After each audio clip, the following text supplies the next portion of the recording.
हिंदी में यूपीएससी की तैयारी से संबंधित प्रोग्राम्स को देखने के लिए सब्सक्राइब करें स्टडी IQIAS हिंदी।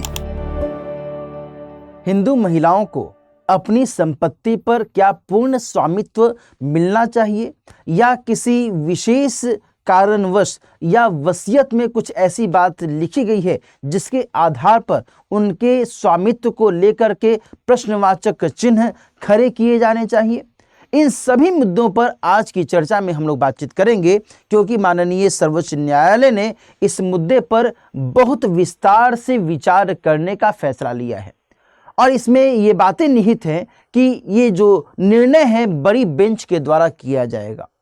आज यह विषय क्यों चर्चा में आया है इसके ऊपर भी हम लोग चर्चा करेंगे। इसके साथ ही हम लोग इस पर भी बातचीत करेंगे कि जो हिंदू उत्तराधिकार अधिनियम 1956 है उसमें इससे जुड़े हुए क्या कुछ एस्पेक्ट्स हमें दिखते हैं।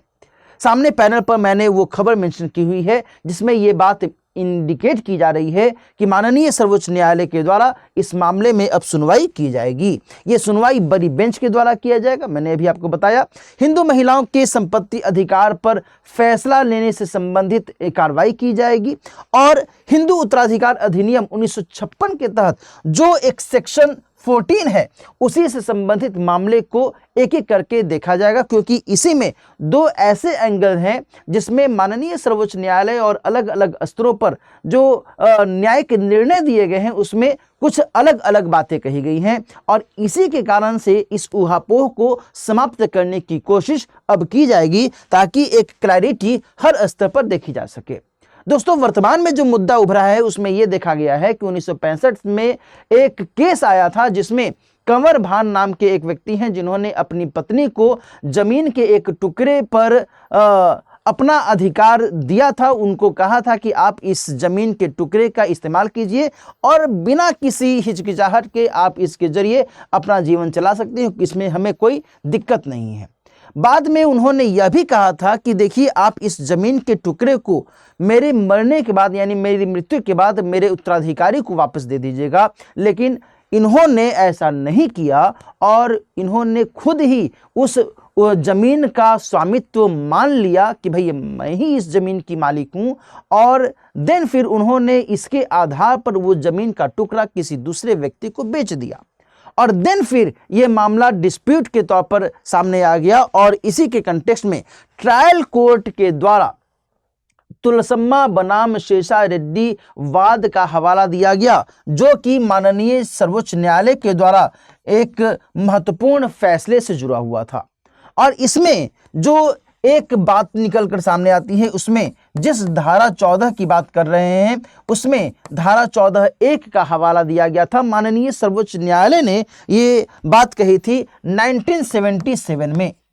समझिएगा इस बात को कि माननीय सर्वोच्च न्यायालय ने 1977 में इस वाद में इसी संदर्भ में धारा 14(1) के माध्यम से ये कहा था कि जो स्त्री है वो संपत्ति पर पूर्ण स्वामित्व का अधिकार रखती है और इस लिहाज से इनके द्वारा जो उस जमीन के टुकड़े पर स्वामित्व का अधिकार दर्शाया गया था उसे वैध मान लिया गया, वैलिड मान लिया गया कि हाँ बिल्कुल ठीक बात है, चूंकि सेक्शन 14(1) में ऐसा कहा गया है। क्लियर है। अब देखो यहां पर पेच कहां फंसता है। यहां ये जो मामला है फिर आगे बढ़ता है और पंजाब एवं हरियाणा हाई कोर्ट के पास में ये मामला चला जाता है, लेकिन जो पंजाब एवं हरियाणा हाई कोर्ट है इसने एक बड़ा ड्रेस्टिक चेंज लाया इस मामले में और उन्होंने कर्मी बनाम अमरूवाद, जो कि साल 1972 से जुड़ा हुआ एक डिस्प्यूट था, एक केस था और इस मामले में माननीय सर्वोच्च न्यायालय के द्वारा ही एक जो इंटरप्रिटेशन किया गया था उसमें सेक्शन 14(2) का इंटरप्रिटेशन किया गया था। जो ये वाद था, इस वाद की यदि हम लोग चर्चा करें तो इसमें सेक्शन 14(1) को इंटरप्रेट किया गया था जिसमें यह कहा गया कि हाँ इनको पूर्ण स्वामित्व का अधिकार है। वहीं जब पंजाब एवं हरियाणा हाईकोर्ट ने इस मामले की सुनवाई की तो इसने कहा कि देखिए साहब 1977 नहीं बल्कि 1972 में ही ऐसा एक वाद आया था जिसमें खुद माननीय सर्वोच्च न्यायालय ने ही वसीयत में विशिष्ट प्रतिबंध को मद्देनजर रखते हुए और अपना फैसला दिया था। और ये कहा गया था कि भाई यदि वसीयत में स्पेसिफिक रिस्ट्रिक्शन दिया गया है तो फिर ऐसे में मामला फंस जाएगा। यदि किसी भी स्थिति में उपहार के स्तर पर वसीयत या फिर विशिष्ट शर्त के साथ ही किसी संपत्ति का उत्तराधिकार दिया जाता है तो फिर आप पूर्ण स्वामित्व का दावा नहीं कर सकते हैं। ये बातें कही गई थी सेक्शन 14(2) के अंतर्गत, है ना। तो यहां पर मैं इसको लिख सकता हूं, माननीय सर्वोच्च न्यायालय ने इसमें जो बातें कही उसमें कहा कि उपहार, वसीयत, विशिष्ट शर्त के माध्यम से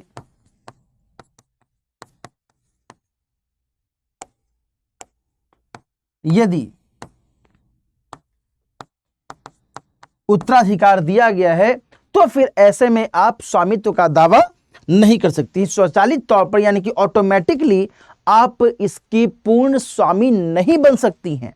यदि इस आधार पर आपको संपत्ति दी गई है, तो आपको गिफ्ट के तौर पर संपत्ति दी गई, आपको वसीयत के तौर पर संपत्ति दी गई, या उसमें कोई विशेष कंडीशन लगाया गया, जैसे कि इसमें क्या कंडीशन लगाया गया था, इसमें कंवर भान ने क्या कहा था कि मेरे मरने के बाद जो उत्तराधिकार है इस जमीन के टुकड़े का वो मेरे उत्तराधिकारी को आप सौंप देंगे। ये कंडीशन लगाया गया था और इन्होंने क्या किया, इन्होंने कहा कि नहीं, मैं ही पूर्ण स्वामी हूं।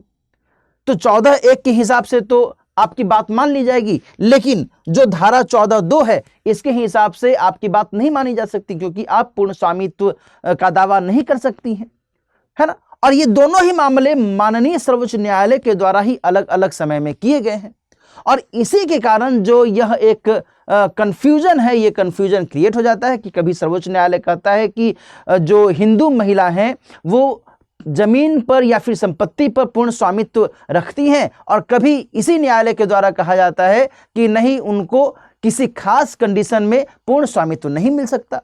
तो आखिर क्या मिलना चाहिए, क्या होना चाहिए, इसका फैसला कौन करेगा? तो सर्वोच्च न्यायालय ही अंततः करेगा और इसीलिए इस मामले को बड़ी बेंच में भेजा गया है। तो यहां पर इसी संदर्भ में फिर से सर्वोच्च न्यायालय ने जो अपना हालिया मंतव्य दिया है उसमें फिर से एक केस का जिक्र किया है और इसमें कहा है कि देखिए साहब, 1994 में गुम्फा बनाम जय बाई से संबंधित एक वाद आया था और उस वाद में सर्वोच्च न्यायालय में एट दैट टाइम जो सुनवाई की गई थी उसमें कहा गया था कि वसीयत के जरिए संपत्ति का उत्तराधिकार सीमित प्रतिबंध के दायरे में आ जाता है। यदि वसीयत के जरिए संपत्ति का उत्तराधिकार दिया जा रहा है तो फिर वो उसमें सीमित प्रतिबंध जो लागू किए गए हैं उसको ध्यान में रखने की जरूरत है ना। और इस कंटेक्स्ट में जो इस तरीके से कंफ्यूजन है, न जाने 17-18 मामले ऐसे आए हैं जिसमें इस तरीके का विवाद दिखा गया है। तो ऐसे में बेहतर ये होगा कि माननीय सर्वोच्च न्यायालय के बड़ी बेंच में इस पर सुनवाई की जाए और देन फिर उसके आधार पर चीजें डिसाइड हों, उसमें उसी आधार पर जजमेंट दिया जा सके। ये सारी बातें अभी हाल के समय में देखी गई हैं। अब जबकि हम लोग हिंदू उत्तराधिकार अधिनियम की बातचीत कर रहे हैं तो फिर इस अधिनियम से संबंधित कुछ महत्वपूर्ण तत्वों को भी समझने की जरूरत है। दोस्तों ध्यान रखिएगा कि इस अधिनियम में कई सारे जो भारत में सांस्कृतिक या पारंपरिक तौर पर जो कानून लागू किए गए हैं, पहले से ही उनको फॉलो किया जाता रहा है, उन सभी से संबंधित जो गतिविधियां हैं वो इसके दायरे में आ जाती हैं, इस एक्ट के दायरे में आ जाती हैं। जैसे कि मिताक्षरा, जैसे कि दायभाग, जैसे कि नंबूदरी से संबंधित जो विधि है, फिर अलिय संताना और इसके अलावा मुरु मक्काटायम। ध्यान रखिएगा दोस्तों, जब मिताक्षरा की बात करते हैं तो जाने माने संत विज्ञानेश्वर विद्वान रहे हैं ये, और इन्होंने याज्ञवल्क्य की स्मृति के अंतर्गत एक टीका के आधार पर इसका नामकरण किया था मिताक्षरा। वर्तमान में मिताक्षरा को बहुत अधिक महत्व दिया जाता है हिंदू उत्तराधिकार अधिनियम के तहत। और इसमें जानते हो क्या बातें कही गई हैं? इसमें पहली बात तो ये कही गई है कि देखिए साहब, जो महिला है वह अपने लेवल पर संपत्ति का हिस्सा नहीं मांग सकती है ना। इस बात को समझिएगा, ये बात मिताक्षरा में कही गई है कि महिला अपने से संपत्ति का हिस्सा नहीं ले सकती या उसका दावा नहीं कर सकती। पति और बेटे के बीच में, यानी महिला का पति और उसके बेटे के बीच में यदि संपत्ति का बंटवारा हो रहा है तो इन सच सिचुएशन, उसी केस में वो संपत्ति का दावा कर सकती है ना। तो यहां दूसरी बात जो कही गई है इसमें, पति बेटे के बीच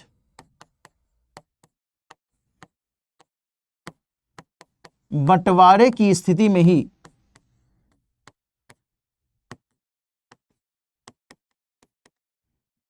संपत्ति का दावा किया जा सकता है, पत्नी के द्वारा नहीं, ऐसे नहीं।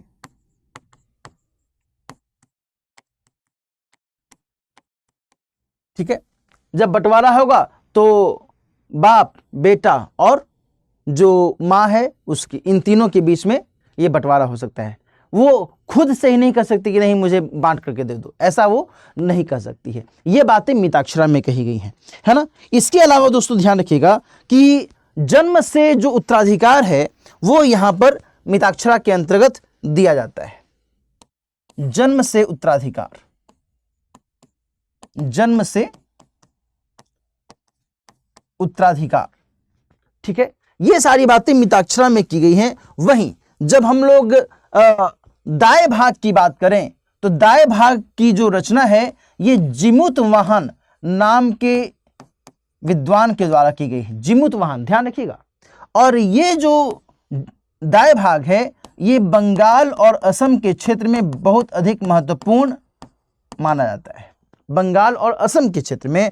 और यहां पर जन्म से उत्तराधिकार की बात नहीं कही गई है, बल्कि इसमें यह कहा गया है कि पिता की मृत्यु के बाद ही उत्तराधिकार का दावा, पिता की मृत्यु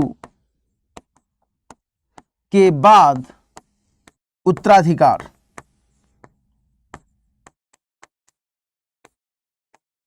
की बात इसमें कही गई है। किसमें? तो दाएं भाग के अंतर्गत। और जो मिताक्षरा है ये बंगाल असम को छोड़कर के भारत के अलग अलग हिस्सों में, सामान्य तौर पर उत्तर भारत वाले हिस्से में इसको फॉलो किया जाता है। इसके अलावा जो नंबूदरी है ये तमिलनाडु वाले क्षेत्र में, जो अलिय संताना है ये कर्नाटक वाले क्षेत्र में, और जो मुरुमक्काटयम है ये केरल वाले क्षेत्र में बहुत महत्वपूर्ण जो हिंदू विधि हैं इस तौर पर स्वीकार किए जाते हैं। जो ये दोनों है, ध्यान रखिएगा कि अलिय संताना और मुरुमक्काटयम जो विधि है इसमें महिला पक्ष की ओर से जो संपत्ति का उत्तराधिकार है वो आगे की पीढ़ी को स्थानांतरित किया जाता है, दिया जाता है। ये एक अलग एक विशिष्ट जो स्थिति है इसको इंडिकेट करता है ना। सामान्य तौर पर क्या होता है कि पिता पक्ष से बेटे को के बाद में उसके बेटे को इस तरीके से ये आनुवंशिक तौर पर दिया जाता है। लेकिन इन दोनों विधियों की बात करें तो इसमें महिला पक्ष से, माता पक्ष से ये जो उत्तराधिकार है ये आगे की पीढ़ी को सौंपा जाता है, ये ध्यान रखिएगा। ठीक है जी। यहां पर दोस्तों और भी मैं आपको बताऊं कि ये जो हिंदू उत्तराधिकार अधिनियम है ये ऐसा नहीं है कि केवल हिंदू धर्म से संबंधित ही जो लोग हैं उन्हीं के ऊपर में लागू होता है, बल्कि इसमें हिंदू, बौद्ध, जैन और धर्म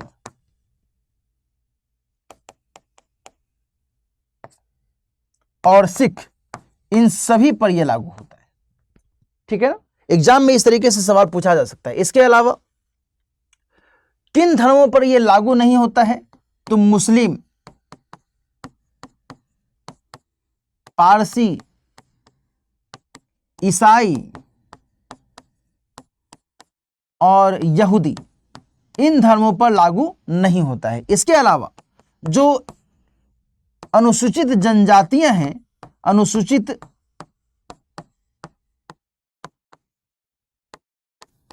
जनजातियों पर भी लागू नहीं होता है ये, है ना। ये कुछ महत्वपूर्ण प्रावधान है हिंदू उत्तराधिकार अधिनियम 1956 को लेकर के, इसका ध्यान रखिएगा। तो इस चर्चा के जरिए हम लोगों ने देखा कि किस तरीके से महिलाओं को संपत्ति में उत्तराधिकार को लेकर के जो विवाद है वो अक्सर चर्चा में रहा है, और आज की वर्तमान स्थिति को देखें तो इस मामले पर एक नए सिरे से सुनवाई की बात की जा रही है माननीय सर्वोच्च न्यायालय के बड़े बेंच के द्वारा। और इसमें इस बात पर भी जरूर ध्यान आकर्षित किए जाने की आवश्यकता है कि जो महिलाओं को समानता का अधिकार दिया गया है हमारे संविधान में आर्टिकल 14 और आर्टिकल 15 के जरिए, और इस आधार पर उनके मौलिक अधिकारों का कहीं हनन तो नहीं हो रहा है। यह भी एक बहुत ही महत्वपूर्ण मुद्दा है जिसे ध्यान में रखने की आवश्यकता है, और इसके मद्देनजर ही माननीय सर्वोच्च न्यायालय को कोई बेहतर निर्णय लेना होगा। Getting it? तो इन सभी परिस्थितियों को भी ध्यान में रखने की आवश्यकता है। आज की चर्चा अब हम लोग यहाँ पर समाप्त करते हैं।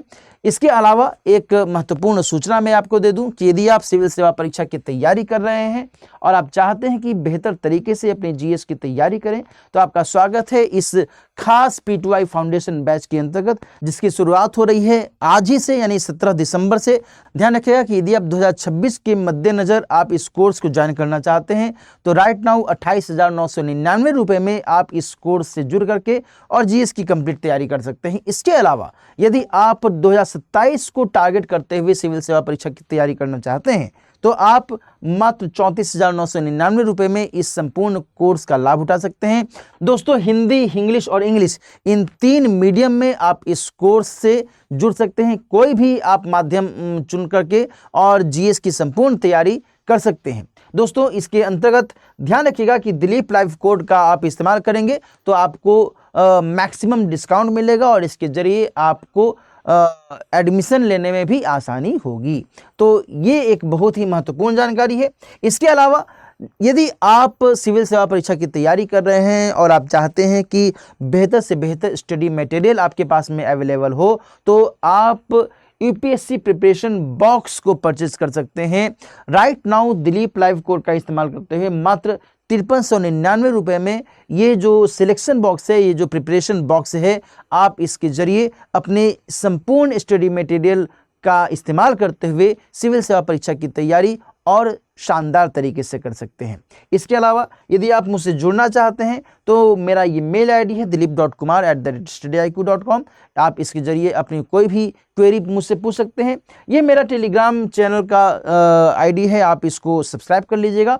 इसके साथ ही ये मेरा इंस्टा चैनल का आईडी है, आप इसको भी फॉलो कर सकते हैं। इसके जरिए भी आप मुझसे जुड़ सकते हैं। मिलते हैं फिर किसी और टॉपिक के साथ। अपना ख्याल रखिए। All the best. हिंदी में यूपीएससी की तैयारी से संबंधित प्रोग्राम्स को देखने के लिए सब्सक्राइब करें स्टडी IQ IAS हिंदी।